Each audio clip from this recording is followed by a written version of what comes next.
Clover's heart. I rushed home after work to see my best friend. After placing my bag and jacket on the living room chair, I made my way to the bedroom where she lay sleeping in her little fleece bed. I slowly and gently reached out my hand to touch her back just to let her know I was home. She opened her eyes, lifted her head as she struggled to arrange her 17-year-old body into an upright greeting posture. My beautiful Clover, almost blind, deaf, with severe arthritis in both hind legs and balance challenges, was doing pretty well for someone in her hundreds, I told myself. I carefully lifted my friend into an embrace, the kind of embrace you give a loved one whose time was running out. An embrace to express my gratitude for one more day with my dear, dear little friend, my most loyal companion, my dog. Beginnings. It seems like yesterday I have brought home this goofy, awkward puppy who stuck to my heels and sat in her water bowl. I never imagined the bond that would grow with this timid, odd, tiny creature. I didn't fall in love with Clover right away. She was attached to me like glue wherever I was and wherever I went. Although I attempted to be careful, I inevitably stepped on her due to constant proximity to my feet. She woke me up at all hours of the night and just didn't get the hang of things I thought a dog should. For example, she could never climb stairs.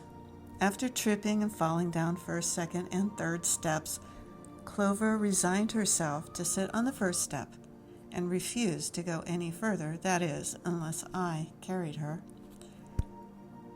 For more than a year, I tried teaching her to climb stairs. I finally gave up.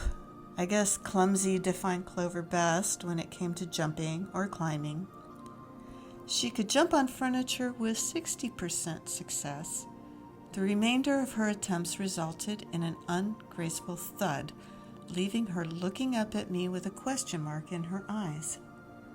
For the rest of her years, I provided all transportation up high and low stairs. I couldn't bear to allow my friend to lose her footing and go toppling down. I came to accept Clover's limited eye-paw coordination. I adapted to her glue-like behavior, and she stopped sitting in her water bowl. She made up for any shortcomings by looking at me with more love than I felt I deserved. She kept me company through college, deaths, relationship breakups, and much, much more.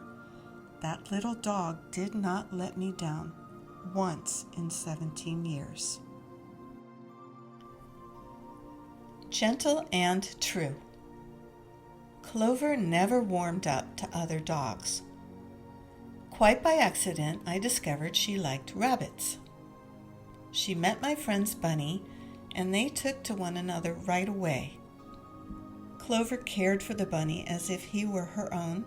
She licked him, slept near him, and watched over him as a mother would a toddler.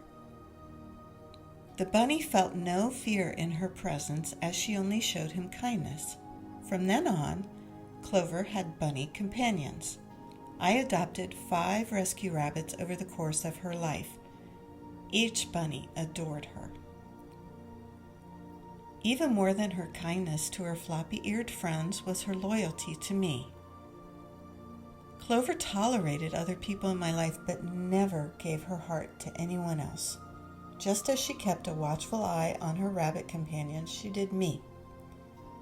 When I dated a man who treated me unkindly, she placed her body between he and I each time he came near, not out of jealousy, but in a protective stance.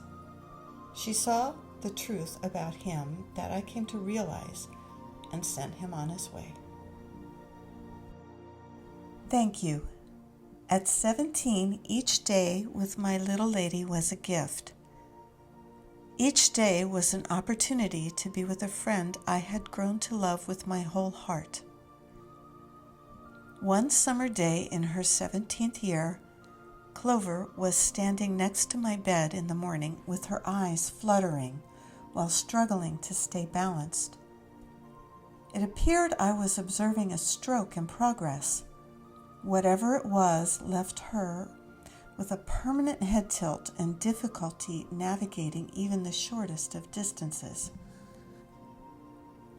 I debated putting her down then, but I read up on what ended up being diagnosed as vestibular disease. People with dogs with this condition wrote encouraging stories of at least partial recoveries. Clover's health did improve for a time, and she could still go for slow walks and snuggle, that is, until September. It was then she began to refuse food and was losing weight she couldn't afford to lose. I knew it was time. I made the appointment with her vet for the next morning. That night, I held my dear friend near. Although she couldn't hear me, I stroked her soft fur and repeated over and over how much I loved her and thanked her for always being there, for being so kind to me and the bunnies and helping me through the hardest challenges of my life.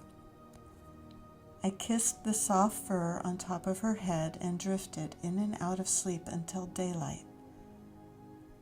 The day I would say goodbye to the kindest soul I have ever known.